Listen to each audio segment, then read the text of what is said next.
What's up, y'all? J. Roos Theory. This has nothing to do with boxing, but it's something I've experienced since I've been in Georgia. I'm in Atlanta, and the customer service out here is complete garbage. And it's not just me saying it. I've talked to other people, and it's just really bad. They're unprofessional, they're rude, they'll hang up on you. You could clearly hear that they're not happy at their jobs. And if you're not happy at your job, then get a new job. But don't be disrespectful to your customers, potential employees. I mean, the reason you have a job is because of customers. So if you're rude to them, you might be out of a job, because they're no longer going to patronize your establishment. It's just so bad.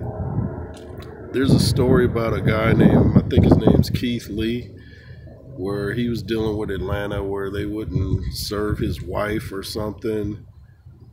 And then he went in and then they wanted to serve him, and he just left Atlanta or something like that. But I'm just like, I have never seen such unprofessionalism in my life. And I've worked for companies where I had a guy actually call me to work for them. I didn't try to work for them. And it's like, Robin Harris used to tell a joke saying, black folks at home waiting for a job to knock on their door, like, job. But that actually happened to me.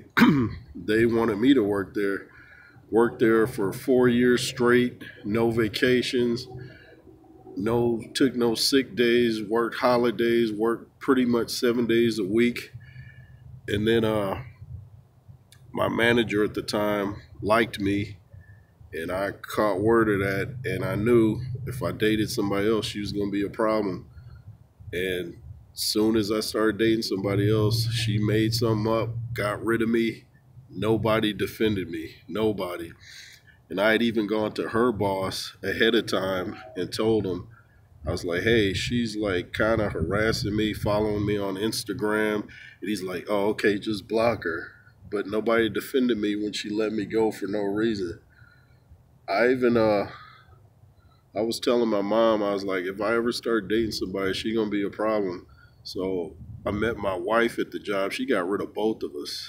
Both of us made some stuff up, and I knew she liked me too, because I was in the office once and she was saying, I need a guy like Jonathan. He's the perfect guy. I just act like I didn't hear her, kept looking at my phone, because first of all, she wasn't my type. She was married, cheated on her husband with another guy who was married, something like that, just home wrecking situation. And I figure if you'll wreck a home like that, you have no morals and no character. So I would have had nothing to do with her anyway, besides her not looking like what I wanted. She just was low character. And, I remember when I had Stacey Dash do an intro for my platforms in WJ, in the J. Roos Theory. She was like, so what's up with you and Stacey? I'm like, why are you in my business, dude? But I'm not going to name the company I worked at, but their customer service was terrible too. Customers would need something repaired that was vital. They'd get around to it when they got around to it, and almost try to make them feel bad for needing a repair. Your customer service represents the company.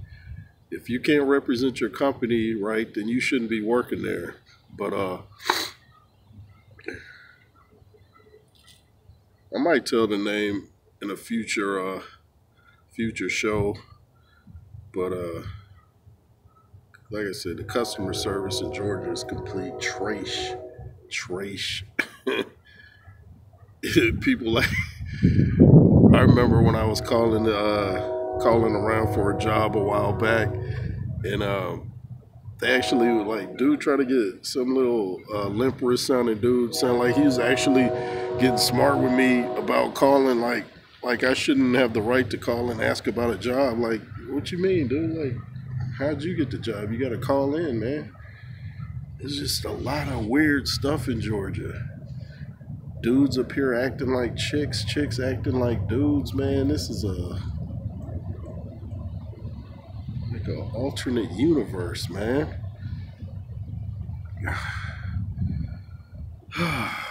But your customer service in Georgia needs some serious work. They should have people take training for at least 2 months minimum, how to deal with customers that are belligerent, how to deal with calm customers, how to deal with customers when you don't feel like talking. The mood you're having and how your personal day is going shouldn't dictate how you talk to a customer. You should be able to separate your personal life from your professional life. Like, if I have a bad day, I shouldn't get on YouTube and you know about it, and I'm rude to my subscribers and people that comment. I'm talking about this on here, but I'm not going to be rude to you guys because I'm having a bad day. You got to be able to be professional and separate that. If you can't do that, you don't need to have that job at all. But let me know if you guys have had bad customer service, what state you're in. And I know Georgia's is trash. Georgia's customer service is the worst I've ever heard. I don't know. It's like they just mad at you for calling. Like, what you want? What you want? Oh, you want a pizza? I remember, I remember calling in, what was it, Pizza Hut or something, and I ordered like 2 pizzas, and it was like, excuse me, like $50 or something. And I was like, $50? And I think it was like for 2 medium pizzas. I was like, nah, I'm good. And the lady actually said on the phone, I reported her too, she's like, well, if you don't have enough money, you shouldn't be trying to order pizza. I was like, first of all, you can hardly even speak English, and you gonna tell me, like, my pockets was deep. It ain't about that. I'm not gonna spend $50 for 2 medium pizzas. Have you lost your mind? Have you lost your mind? But that's customer service up here. They'll sit there and clown you, try to go back and forth with you, tell you should have more money. Like, really? I can almost guarantee you I have more money than the person I'm talking to on the other end. Anyway, it's the J. Roos Theory, LSR forever. Make sure to like, share, subscribe, and all that stuff. And be fearless. Yay.